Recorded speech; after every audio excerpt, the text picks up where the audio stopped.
Hello and welcome everyone to Nom Talk. Whoa, Nom Watch review, part of Nom Talk network. There we go. I know this show.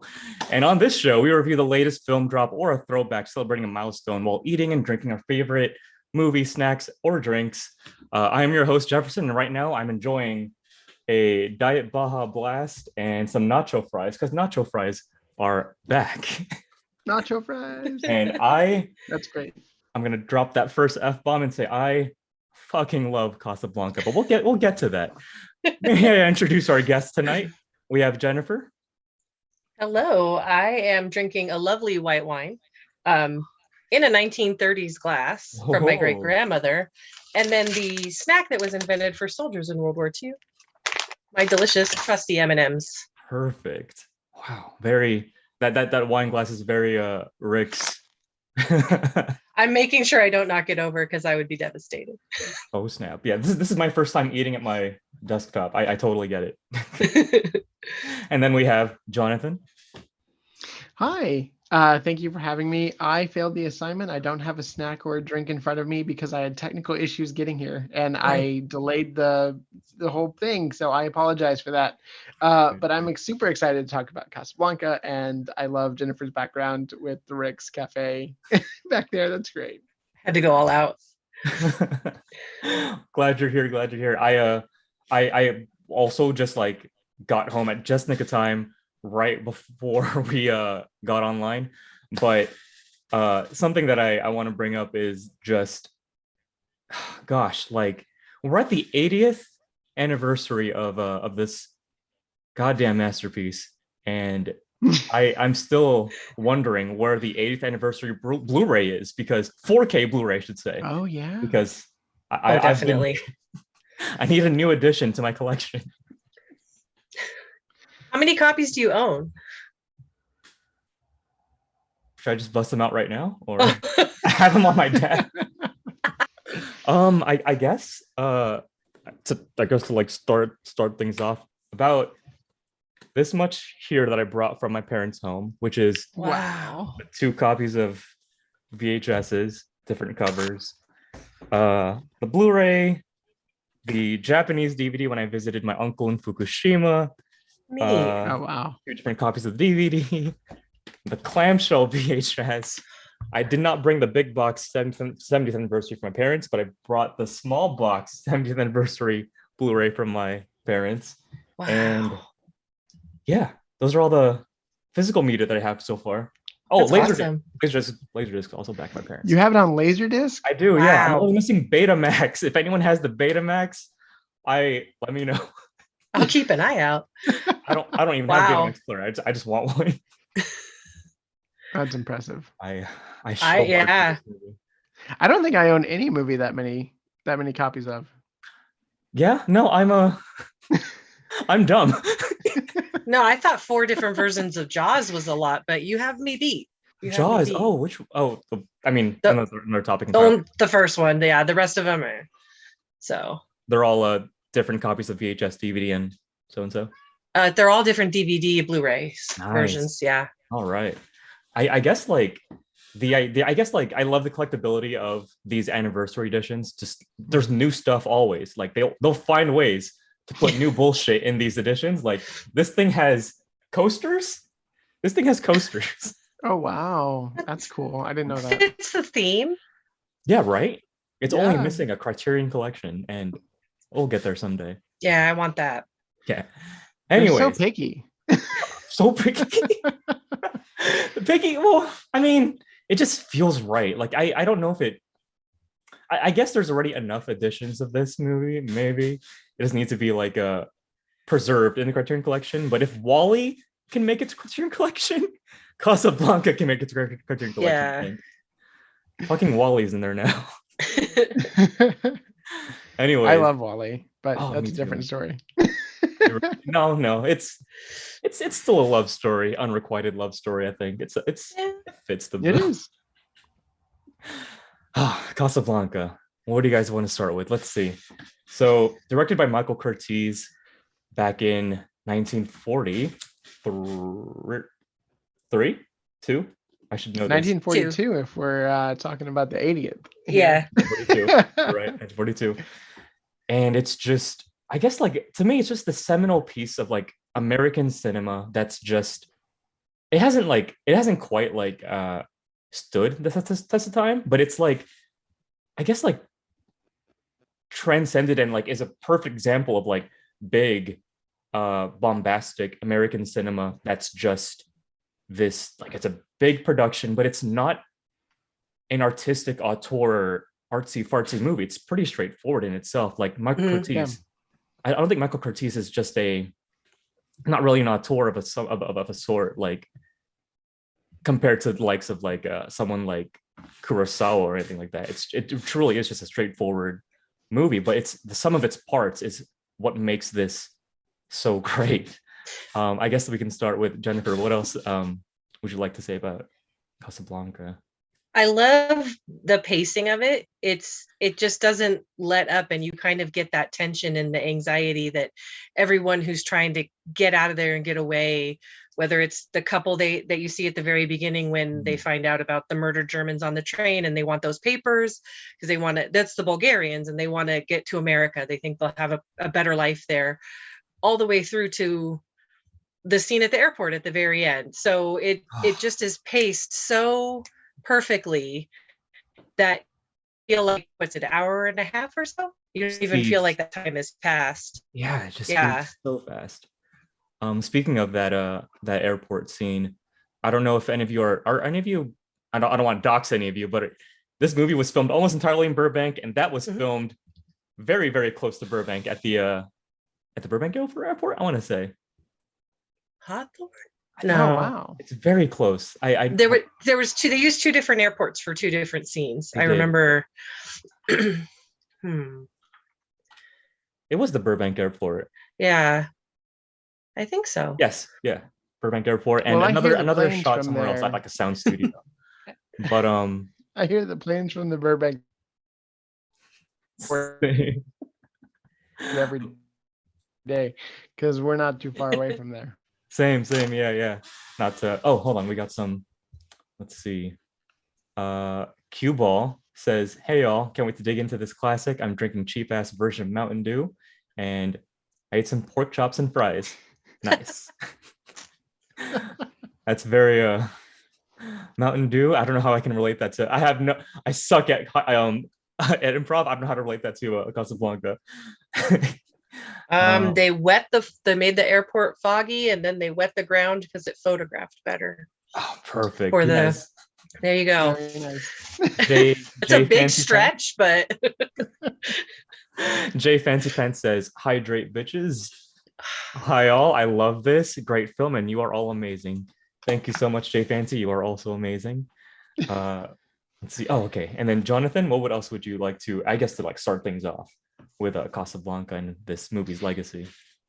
Yeah, before Casablanca, actually, the director did The Adventures of Robin Hood, which is a classic in its own right. But one of the issues that film had was the pacing. So it's really nice to see that there was an evolution in his directing, and it allowed for stories to be told at this quicker pace. But yeah, like the cyclical nature of couples and the people that need help, and going to Rick, and then Rick providing that help, whether it's saving those documents from the wrong getting it in the wrong hands, or if it's like helping a couple with the whole roulette thing where he's like, just put it on that specific number and then it works. It's just a really wonderful piece of cinema and storytelling from start to finish, as Jennifer was saying, and it's one of the most iconic scores. It's one of the most one of the songs that's in there time goes is by.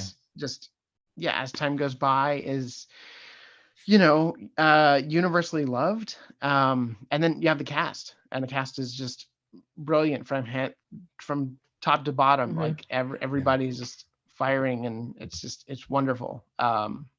So yeah, what is there not to say about Casablanca? It's just awesome.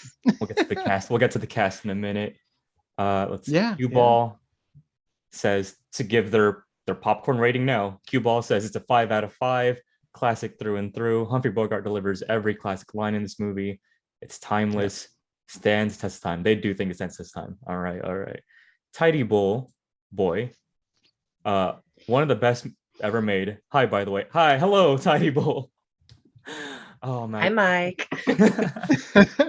I first saw this in high school, and there was no way I could have like understood the gravity of this movie until I got to college. And this was part of I guess part of like a curriculum for my class in cinema class. And I think like I think when I first saw it in high school, I just knew that it was just I couldn't put into words why it was so good until getting to class and getting to know the context of it all. There we go.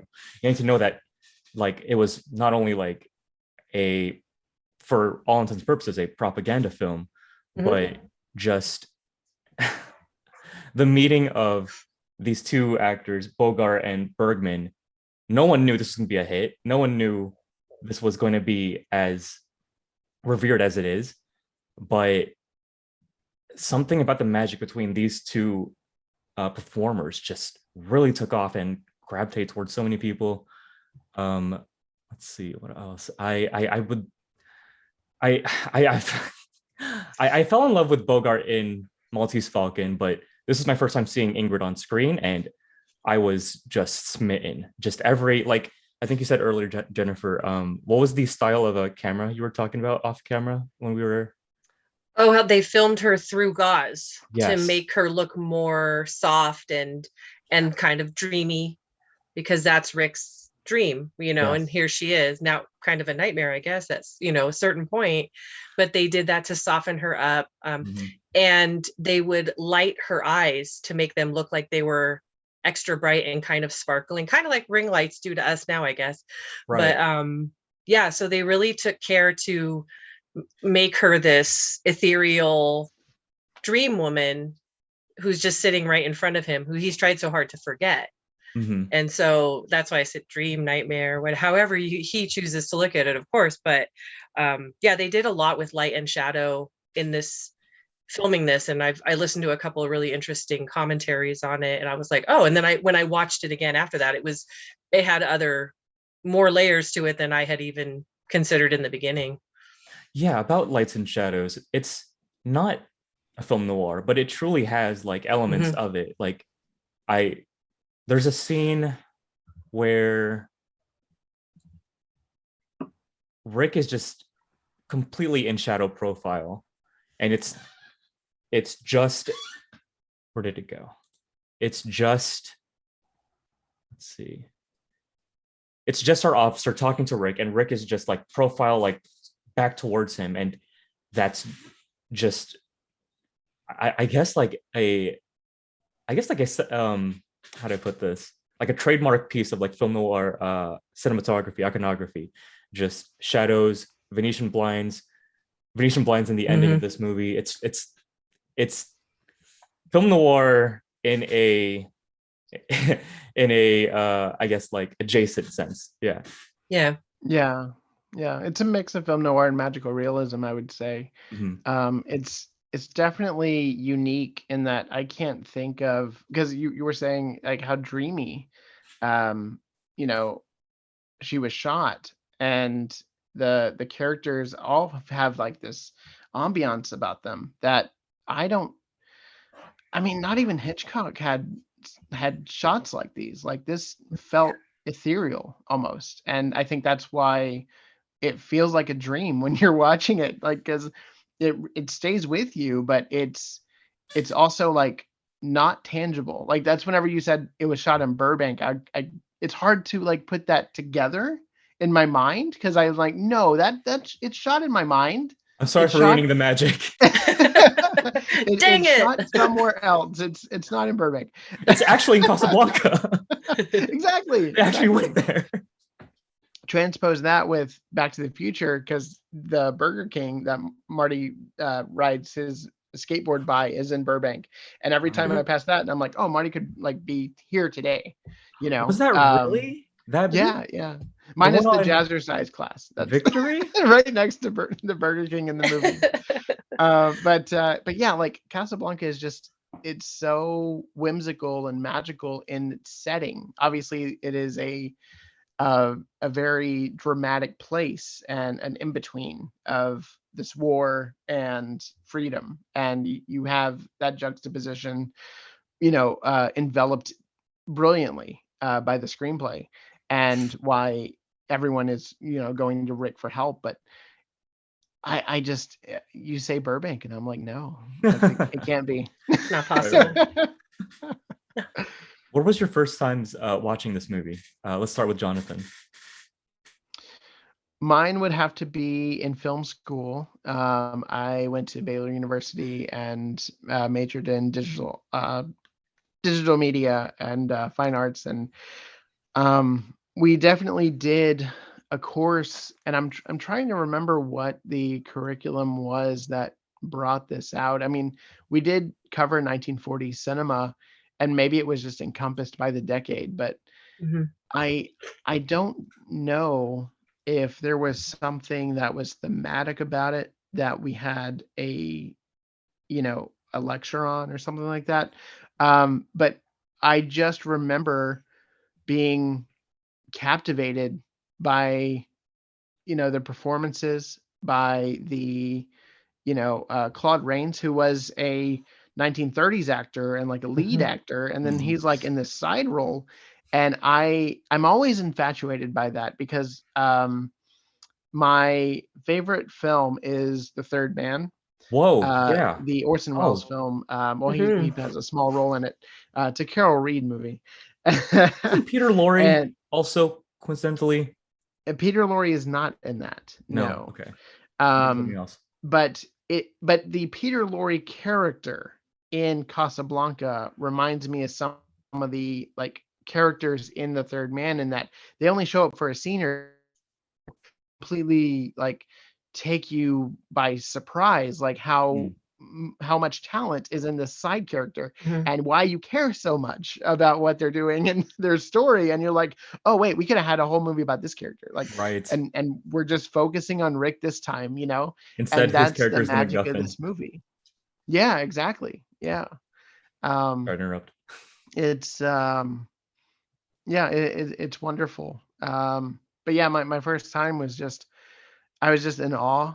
Yeah. And I was trying to follow the plot, but again, captivated by the look of it. And obviously that dream sequence where, Rick sees, I'm terrible with character names, sorry. But when he sees her coming Ilsa, to the restaurant for the first time, Ilsa, thank you. And,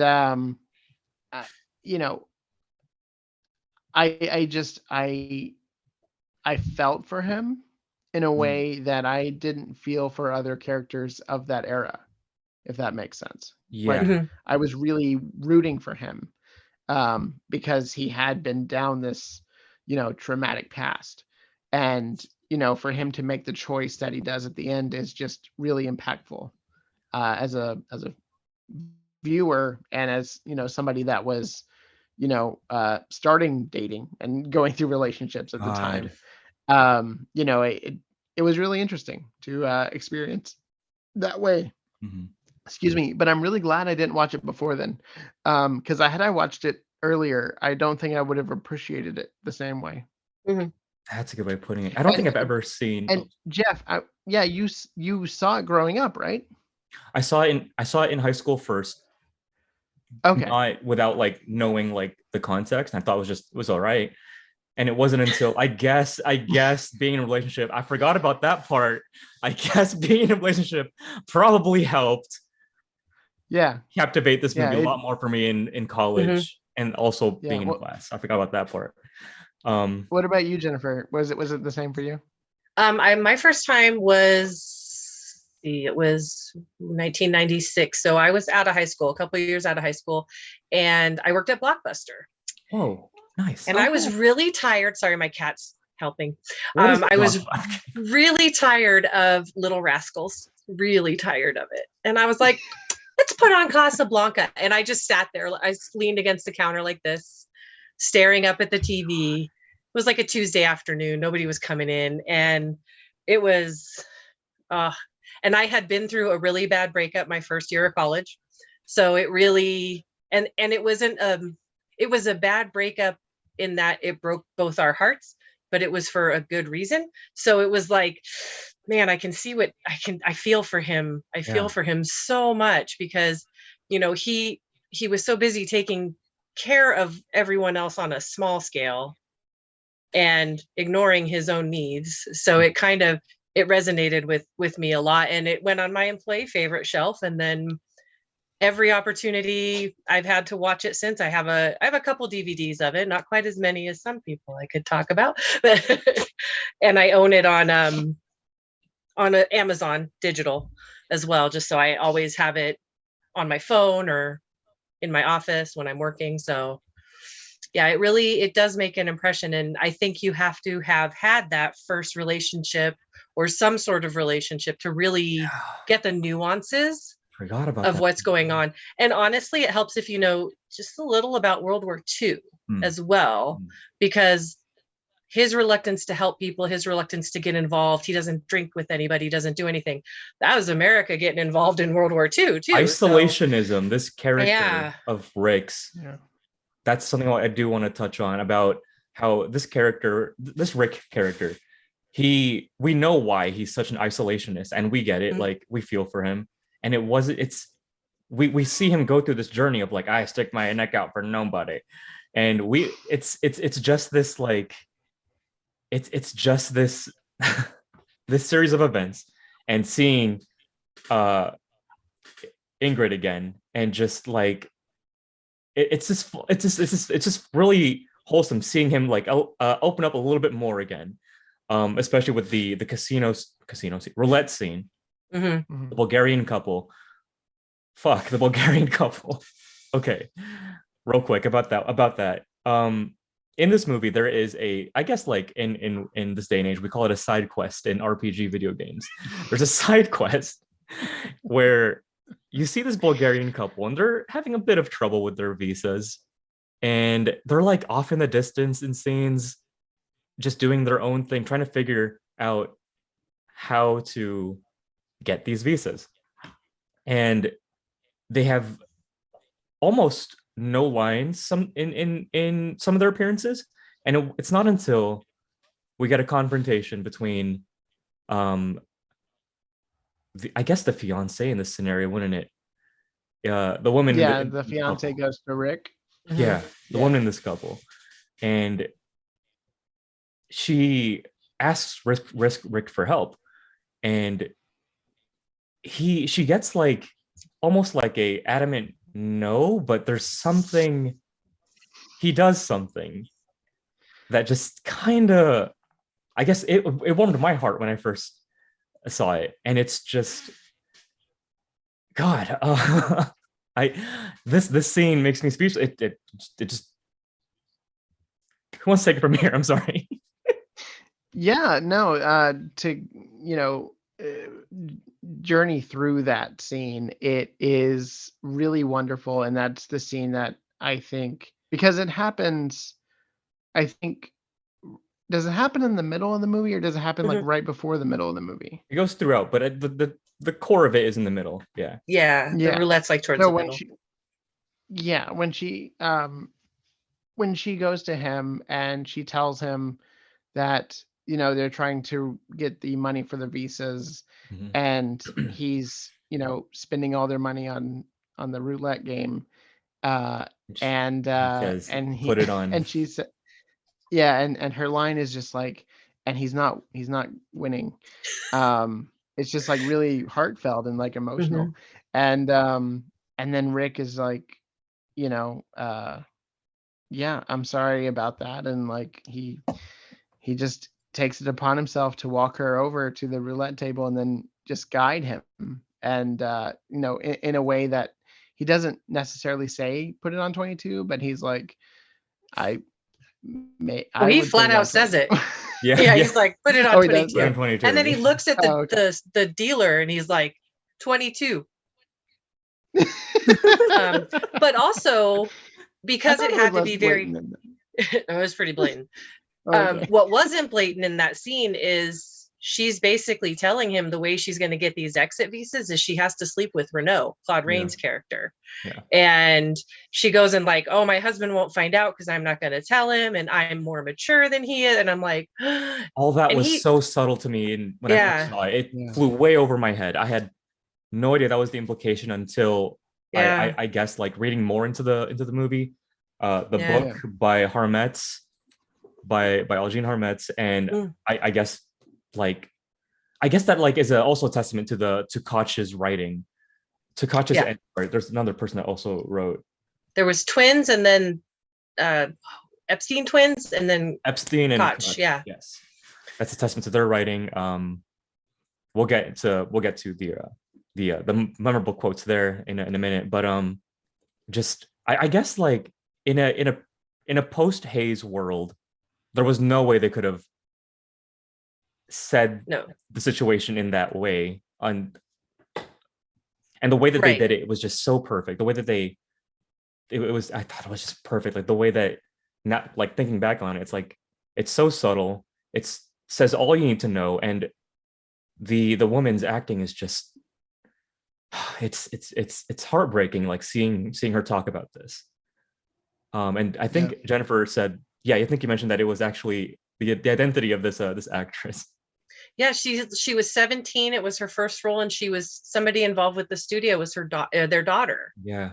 And so she has that like that innocence and that naivete that comes through, and she's telling Rick like this is just a normal thing, and let's face it, from a female perspective, sometimes that's the quid pro quo expectation for stuff, right? So, for her just to be so matter of fact about it and so in love with her husband that she's willing to do this so they can get out of there, but then also like he's dumb, he won't notice, it's fine, thinking she can trick him. But I mean, at the end of the day, girl, that's going to be on your heart forever. So it was a tough thing, and I think that was when Rick realized that stepping back and not getting involved, this was not that situation. He had to get involved. And he had to kind of step outside of himself, take a stand to save this girl from herself and her intentions. So yeah, it's quite a scene, and I don't think it gets enough.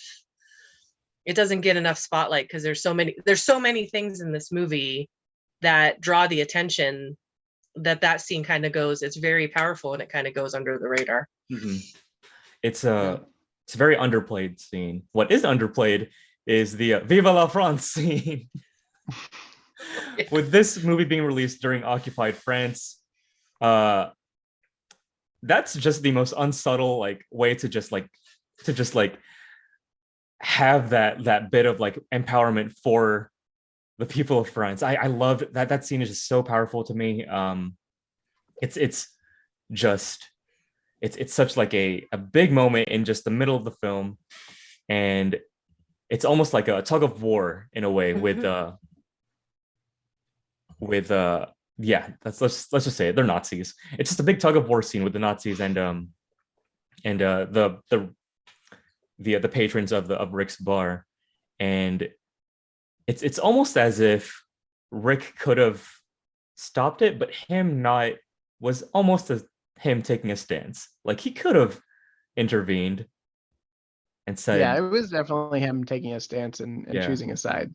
But yeah, them singing the anthems. I mean, yeah, it's also a powerful moment. There are a lot of powerful moments in this. And that moment has been replayed in at least it's Sound of Music. It's in Cabaret, where that nationalism is expressed through song, and then the people that are listening are like, no, we're not going to take that. So it was funny because it didn't click to me till I watched it again this evening when I was getting ready and having dinner. And I'm like, they do that in this movie, they do that. So it kind of movies I also love. I don't have a thing for movies where Nazis sing, but it does start to seem that way after a while. But yeah, it's just okay. yeah, Sound of Music, Oh wait, Cabaret. is there another one? Jojo Rabbit, is that one too? Do they sing? They Oh, probably isn't it in do. Jojo Rabbit? I swear they sing in Jojo They Rabbit. probably. I mean, it's Taika. They Yeah. probably do. Is that also a favorite of Um, yours by coincidence at all? Yeah, I wanted that pair of shoes that Scarlett Johansson character is wearing. I'm like, those are beautiful, and then I didn't want them anymore. Right. No, I don't ever want to see those again. Right. Yeah, that They're all was that's left. yeah. But no, it's just such a powerful thing about how one-on-one in the street, those people wouldn't have stood up to the officers, but they had that power of number, power in numbers, and they knew they're in their safe place. Rick's is their safe place. So, and he was their protector, whether he wanted to be or not. So, yeah, it was a really powerful. And it's like, Yvonne, calm down. That was the blonde that was like, Rick, where were you? That when he kind of jilted it, and she was the loudest one of all. I was like, whoa, girl. But she also showed up with a Nazi officer like the scene before. So it's, no, it's really interesting. And it kind of compels me sometimes to learn more about the political things that were going on, because it adds more to the movie when you watch it, because they really did pull from what was going on around them. I don't think it just kind of it boggles my mind. It boggles my mind. It blows my mind that a movie like this like existed. Just the fact that occupied France was still a thing when this came out, and here's a movie saying this. I don't know if, man, it's just, I don't know if like a movie like that like could be said now, if that makes sense. Like not like in that way, not like what I mean is like, what am I trying to say? I'm sorry, I lost my train of thought. I guess like in the most blunt way that this message was sent, like in the time span that it did, is what I'm trying to say. Yeah. Let's see. We have more from the chat. We have a fun fact from Cue Ball. Neil Bogart is what? Sorry. Oh, here we go. Neil Bogart named his record label after the film, and his first signing on the label's roster in 1973 was Kiss. It was called Casablanca Records. I didn't know that. Nice. Let's see. So with Ingrid Bergman and Humphrey Bogart, how do you think this movie was casted? Let's start with Jennifer. Oh, actually, let's also like talk about like other actors, of course. Like, yeah. Let's just talk about this cast. The whole cast. It's amazing. Specifically, Ingrid Bergman and Bogey, their chemistry was. It was like, are you two really like a thing? Like, what's happening here? Because it was just so natural. And then to juxtaposition that with Paul Henreid, who's a wonderful actor, but he didn't have any chemistry with her. And I don't know if it was how he was playing Laszlo, or if he just didn't have any chemistry, because that happens. Sometimes people just don't click. They don't have that chemistry. And it's very obvious when that happens. But no, they were perfect. It's just beautiful. But Paul Henreid. I'm glad. Yeah, go ahead. If I may, I'm glad you said that, because when I watched it again recently, Paul Henreid, it felt like he was playing it very stoic and unemotional, because you wanted to root for Rick and Isla to get back together at the end. And when that doesn't happen, it's more of a shock. Well, that's kind of the interpretation I took it as. But yeah, I was also picking up that they didn't have any chemistry together. And I thought that was an interesting choice. Yeah. I think it was I think he interpreted it, he didn't interpret it that way, but near the end of it, he did say that what was it? He said that I think he knew his place by the end of the movie. He knew where his standing was with Rick and Ilsa. Like he knew he was just for all intents and purposes the rebound in this relationship. What about Dooley, my boy Dooley on the piano? He was great. How do you not love him? Sam's the best. His voice, I think that's something actually. Oh, let's talk about that too. Sorry, I completely forgot about that. Where this movie starts, Humphrey Bogart essentially only has just him. His only friends are really just the pianist and this bar, and if we're going to count the bar as a character, and that's just like it's just a really wholesome thing, just seeing him like finally like open up his heart again to Renault, saying like this could be the start of a beautiful friendship. It's even though you're kind of a piece of shit, yeah. You're a Nazi sympathizer, but I can work with you, you know. Yeah. Favorite quotes from this movie? Like, I know there's like a fuck ton to choose from. Almost every goddamn line in this movie is a quotable quote. Anybody can start with this one. Gosh, here's looking at you, kid. And one of the stories I heard about that just made me laugh was Bogart was teaching Ingrid Bergman how to speak English, but he was teaching her by playing poker with her and teaching her poker lingo. Yeah. And yeah, so here's looking at you, kid. Just there's a lot of little throwaway lines that are pretty great. I was misinformed. I used that one. Yeah.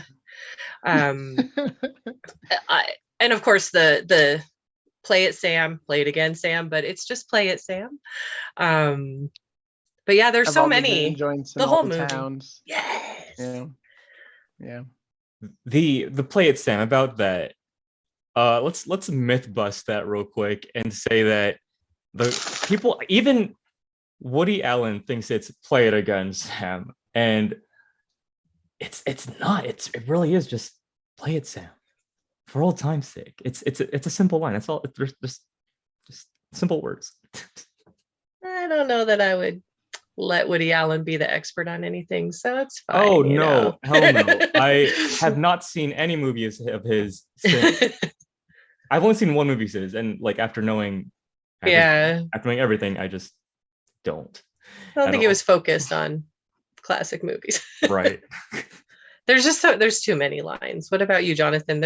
I know there's 50 we're missing. Yeah.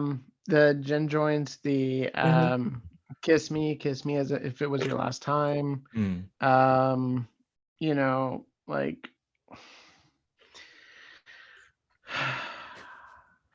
the exchange between there's an exchange. There's a dialogue between Renault and Rick, and it's the one that goes. It's the one where he's about to like close the whole joint down for gambling.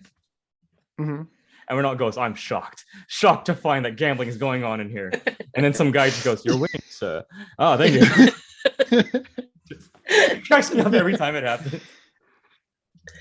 Also, Rick's repeated line of "I stick my neck out for nobody." Nobody, yes. Right. I think it means everybody. Yeah. It's opposite day. I mean, just the facade that he puts up, you know, the front that he puts up for the Nazis, and you know, whenever people really like warm up to him, like they really get to see the real Rick. And I think that's something that we all aspire to, is like we want to see our friends who they really are. Like we want to warm up to them. We want to, you know, we want to get close to people because, you know, there's good in people and we want to see that. And we want to see that in ourselves too. We want to find our inner Ricks. Not Rick and Morty's though. That Rick is awful. No. just Rick, because she broke that in him and he had to find it again. So yeah. I don't think I've ever seen. It's a self-love story. It absolutely is. Like amongst it being just a romantic war film. It really is a self-love movie too.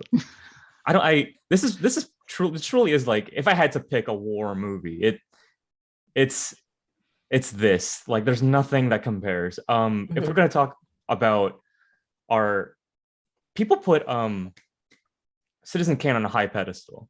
Wizard of Oz, Gone with the Wind, but nothing. This is it. This is my Wizard of Oz, Gone with the Wind, Citizen Kane. There's nothing that compares. Nothing compares to you. I'm reminded we got to talk in third person if anyone wants to start. Oh. So Jefferson thinks that this is Hollywood's best movie.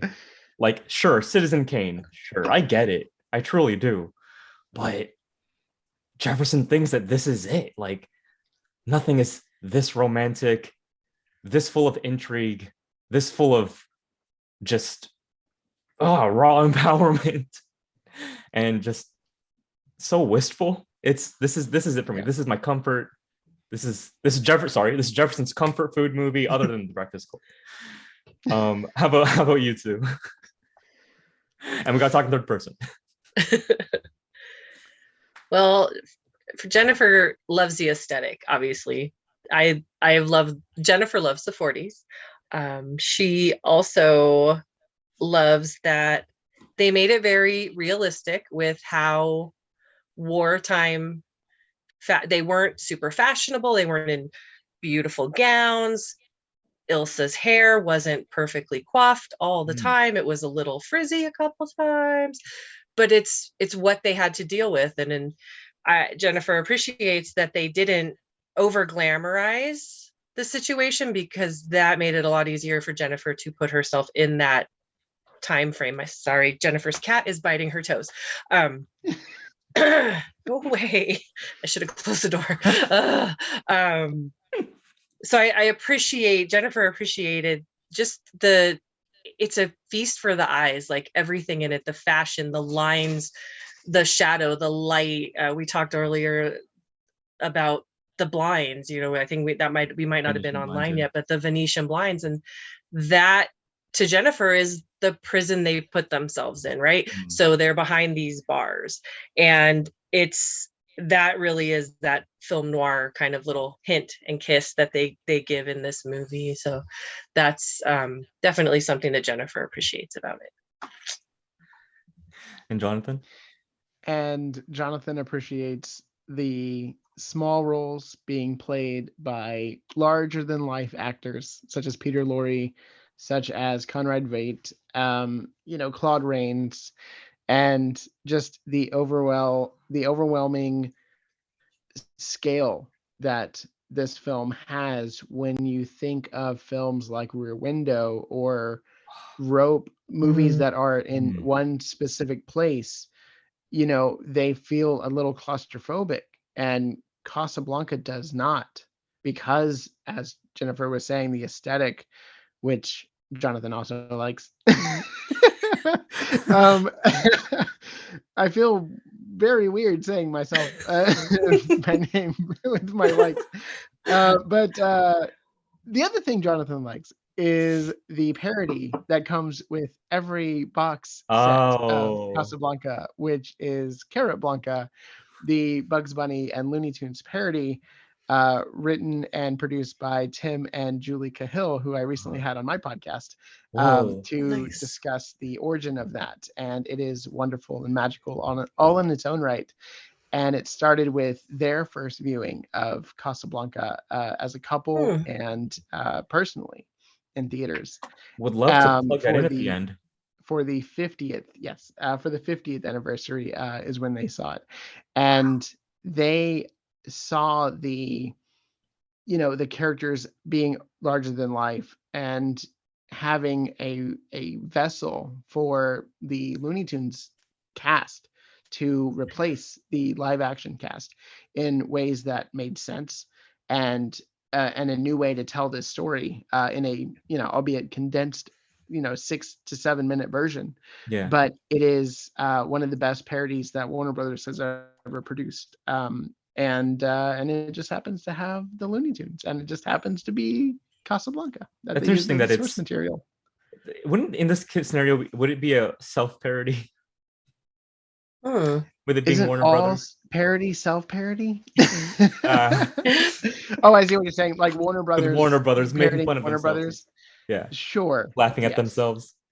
Yes. But Looney Heartless. Tunes was known to do that. They had they actually right. had Humphrey Bogart like show up in some of the cartoons back in the day. Not voiced by Humphrey Bogart, of the course. Playboy Penguin one from the 40s. But yeah, what was that? Not voiced by Bogart, of course. I don't think it's just a really Yeah, good no, it was cartoonish interpretation. it was not Humphrey Bogart himself. Yeah, I love the But caricature of yeah. Bogart in Casablanca. It's just Yeah. really exaggerated. He's squinty eyed. I think he's smoking, from what I remember. It's been a minute since I've seen the Casablanca. So Casablanca has Bugs Bunny as Humphrey Bogart. Does he not show and up that at all? is Mr. Bugs. He does not show up. I'm thinking of a different cartoon then, for sure. Yeah, he shows up in the Playboy Penguin one where he's Playboy like, Penguin. could you spare? It's actually his character from the beginning of Treasure Sierra Madre. Oh, is it? And he goes, Oh, could you cool. spare 2 dimes for American down on his luck? Oh, nice. It is, right. Fun. Speaking of other, I guess to just like not to get too much into it, any other like favorite Bogarts of yours? Yeah, Treasure Sierra Madre, which I Madre, just yeah. mentioned. That's actually my favorite performance of his because it delves into, the gamut of emotions, because he goes from really hopeful and someone who is following the American dream to someone who is down on his luck and like ready to give up, and then he turns to violent means, and it's heartbreaking, and it's hard to watch, but his performance in there is so captivating. Yeah. It feels like I'm watching like a Daniel Day-Lewis performance, but like in the past. And it's just wonderful. Nice. And then Jennifer, What about you? African Queen is my favorite Humphrey Bogart movie. Still haven't seen that one. Okay. I love that. And it's not just because I like the Jungle Cruise at Disney, but that doesn't hurt. Oh yeah. But it's not that, is it? There's a loose connection, yeah. Is there? Okay. Yeah. And Katharine Hepburn, you can't go wrong. So us redheads stick together. But no, that's my favorite. If I had to pick, if Casablanca wasn't on the table and I had to pick any movie with him in it, I would pick that. I would pick African Queen. Gotcha. Cool. For a while it was Maltese, but then after seeing all 4 Bogart Bacall movies, it's got to be The Big Sleep for me. That is my second favorite for sure. Or actually, it's my second favorite film noir, but I don't think I've seen Bogart as romantic as he is to any other co-star than with his lovely wife, Lauren Bacall. Yeah. Let's see. And then Heartless 7 says him saying kid in that line in There's Like an You Kid. And that line was improv. He just added it himself. Interesting. Jay Fancy Pants says, oh my God, we love self-care. Jay Fancy Pants also appreciates Jonathan's hair. Hey. Oh, thank you. Let's see. I guess I want to. Are we just about? No, let's close things off with our favorite, like, I guess. Did we already talk about our favorite scenes from this? Not specifically. But we've talked about a lot of scenes. We did, yeah. Yeah. I guess our favorite scenes, and then we can go into our popcorn ratings. Let's start with Jennifer. Oh wow. I think for me, it's the scene at the airport at the end, from when he says the names on the papers and Ilsa's just like, wait, what's happening? And she's just like, she realizes that he loves her that much and that he's sacrificing what he wants so she can have what she wants. And she's probably a great partner for Laszlo in the fight too. So, more power to them. But I love when Renault, because he's so much about, Vichy, always talking about Vichy France, and he just throws the water in the trash can, and that's the line about a beautiful friendship. And that's my favorite scene. And then I'm sad because it's the end. So I have to start it over again. So that's my favorite scene, I think. Until Casablanca 2. Oh my god. Don't even put that into the universe. Someone will do it. Did you guys see how much backlash the colorized version of this movie got when it was colorized back in the, I guess, 70s and 80s? Yeah, there's a color version of Casablanca. I refuse to acknowledge that exists. Yeah, No. I tried it. I want to own it for collection's sake, but no. Big fat no. No, that colorizing thing Ted Turner did in I think it was the 80s. He needed to calm down. Mm-hmm. Mm-hmm. And then Jonathan? I mean, that scene is hard to beat. I will also have to go with that ending scene. Just the emotional baggage that it has. It is the culmination of their relationship, and you never see them together again.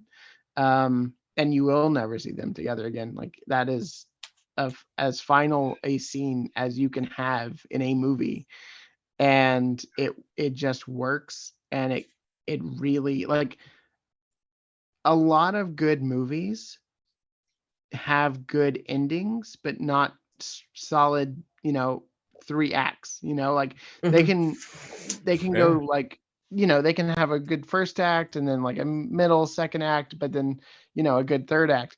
This film has stellar acts all the way through, but the third act is the best. And it's because of that third act and that ending that makes you, again, want to watch the movie again, but also go on this journey with these characters because of where they end up, because of the emotional pull and connection that you have with them throughout. And if it did not stick that landing, you would not feel that way. This film would not be the same without that ending. So yeah, wouldn't the best scene is the ending. Right, fair. Holy shit. Yeah, okay. What's yours? Oh no, I was trying to find a way to like set it up. It's exactly the moment when Sam is still playing the piano, and Rick like angrily like walks right up to the piano and goes, "Sam, I thought I told you to." And he gives Ilsa this. That whole and it's just da da da da da. Yeah, gets me every time. I cheer up in this. I saw this movie in theaters, I think like 7 years ago, when it was playing at like a retro flashback movie night, and that scene just like, it hits me every time. The way the music just like manipulates your heart, the way Ingrid Bergman's just in near tears, and the way Dooley's just like, "Oh shit, I better leave." It gets me every time. And then, okay, what's our popcorn rating, guys? I know it sounds like we're big fans of this. I'm pretty sure I know what our possible scores are. I'll just get mine out of the way. I own this goddamn thing 12 in 12 formats. It's a 5 out of 5 for me. And Jennifer? It's a 5 out of 5 for me. This is it's your dependable best friend movie when you on a rainy day. It's just, I love it. Jonathan? And I say it's 4.5, which is a solid 4.5, and something that, it is a masterpiece. I do not deny that. I just don't see myself revisiting as much as I revisit other works in this time period. And it's not so much a detriment to the movie, but I feel like there are one too many characters that come into play. Fair. And that's kind of where it kind of loses me in the in the propulsion of the romance and the whirlwind and everything that we want to get to, we have to get through other people first. Yeah.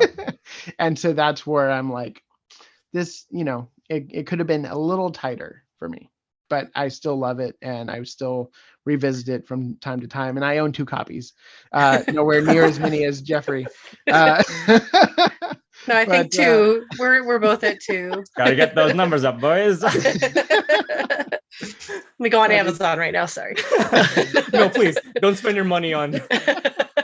I mean, I'm not gonna tell you what to do, but like, if you already own it once, that's all you need. But you own it digitally, and that is something I don't have yet. So I probably should. I would love. I think it's the least special of the versions, and you have the most special of the versions, so you're good. You're more than good. Real quick, in his commentary, Roger Ebert said something that really kind of drove it home for me. And it says that to him, a classic movie is a movie that he can't imagine never being able to watch again.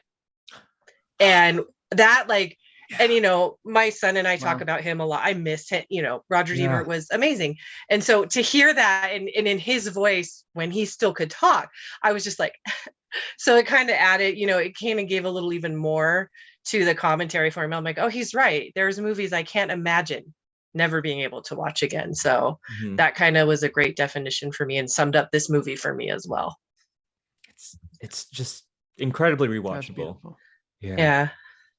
I do my best to like watch it every year, twice a year maybe. Quarterly. when I find like some random theater playing it, I'm like, I have no life. I'm down to check this out again in theaters. Get my heart broken. I think it says something that like my favorite romantic movies are movies where they just don't get together. It's I don't know if it's just the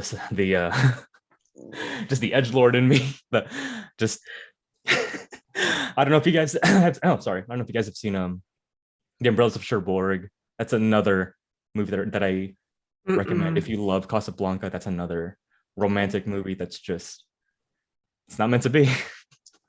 Aww. I have a movie recommendation for you if you don't like lovers getting together. Let's do it. Yeah. It came to me. Double Indemnity. Oh my! Oh, I have that movie twice. Yeah, I love Double Indemnity. Oh, is Double Indemnity for me? Talk about that. Is brilliant, and that's that's actually my number 2. So it's that, and then The Third Man. But nice. The Third Man is also a movie about lovers that don't get together. Speaking of which, happy Noir-vember, you two, and everybody in chat. Happy Film Noir-vember. I love that. This is a perfect. It's not quite film noir, but if you only got time for one movie, this is adjacent to it. But if you got time for 2 or 3, Double Indemnity, The Third Man, of course. I recommend The Big Sleep. It's quite. It's you got to pay attention to Big Sleep though. It's a little hard to. It's easy to miss some things in that one. Yeah. Do you have one, Jennifer? Just throw it out there. I would have said The Big Sleep. Yeah. Perfect. Yeah. All right then. Thanks again for joining me. Maybe we could. Yeah. Honestly, if Double Indemnity is having an anniversary, maybe the Triple J's can get back together. Jennifer, Jonathan. Yes. Absolutely. Totally. Thanks for having me on Nom Talk for my first host. Thank you again, Jonathan and Jennifer. Where can we find you guys, by the way? Like socials, and also plugging in that your podcast, Jonathan. Thank you. Jennifer, do you want to go first though? Oh, go ahead. Oh, okay. Thank you, Jeff. You can follow the podcast over at This Means Podcast on Instagram or Facebook. The full name of the show is Of Course You Realize This Means Podcast, to play on the classic Bugs Bunny line. Of course you realize this means war. And you can follow the Twitter at OFC This Means Pod. And yeah, you can find me over there talking Looney Tunes 24/7. Awesome. And I'm always posting clips from any version of the franchise on the Instagram, and it's constantly surprising me with the amount of love that the Looney Tunes show gets, because that is one of the lesser. The 2010 one? Yeah, the 2010 one. Yeah, I really liked it. You liked it? Yeah. It's not the same. This is an experiment, I feel like, because I'm trying to get there. I'm trying to like it as much as everybody else, and it's not quite there yet, but it's growing on me. I will say that. So yes, as the journey Completely continues, different beast. I will continue to cover it. Just taking Bugs and Daffy and making them roommates, it feels like the Odd Couple, and it doesn't feel like Bugs and Daffy. Yeah. That's me. I think my approach with that particular iteration of Looney Tunes is just like remembering that like this is not that Looney Tunes. It's an alternate. The way I like look at almost anything that's like a different interpretation, like with Death Note, Netflix, it's a different world. This is a whole different Earth. It's a multiverse. Yeah. Maybe Looney Tunes is possible. definitely not canon. Now I definitely have to look at it through that lens, because that might help me. Do you at least agree this is like the best Lola? Yes, that is the best Lola. Yes, it really is the best Lola Bunny. Like, she had the most character development within that series. Yeah. And then Jennifer? I am on Instagram as do_as_Peggy says, and you can follow our cosplay adventures, which is Service in Cosplay at Avengers Cosplay is the Instagram, and we are the Avengers Initiative. We get all dressed up in our hero uniforms and go visit kids in the hospital to brighten their day and hang out with the staff a little and just bring some cheer in a otherwise not so cheery environment. Oh my gosh, that's awesome. It's a lot of fun. Like in hospitals and like in like for fundraising and we don't do fundraising so much. Like we're not a 501c3 or anything like that. We're a volunteer organization. So we go to like Children's Hospital of Orange County. We go to LAC USC. We just did a visit for Halloween. Miller Women and Children's down in Long Beach. Shriners in Pasadena. Ronald McDonald House. And community events that just want a little, some characters there to provide some atmosphere if it's like an outside community event. And yeah, we have a great time. We have lucked out and we get to go to some of the Marvel premieres and Disney premieres as well. But the heart of the group is service to our community, and especially visiting the kids in the hospital and lightening their day a little. That's amazing. That's amazing. First off, might have to check that out. I think we might have some mutuals or adjacent friends in there. We probably do. It's a small world. I'm also in the cosplay community. You can find that on Jeffersaurus on Instagram. All I post is cosplay and I guess life stuff a couple times, but mostly cosplay. Yeah. That's Jeffersaurus with a W, JEFFERSAWRUS. That's the same name for everywhere. Just try it out on YouTube or Twitter. It'll probably come up. TikTok. I don't post there anymore. But yeah, thanks again for joining us for this amazing talk on the 80th anniversary of Casablanca. Yeah. Thank you again, Jonathan and Jennifer. And thanks again to our amazing producers. Thank you guys too. Again, I can't thank you guys enough. And this has been Nom Talk. And I'll see you guys on the next one. So I think the next one is it Enchanted already? Disenchanted? Maybe. Is it? Which one is it? What's coming up?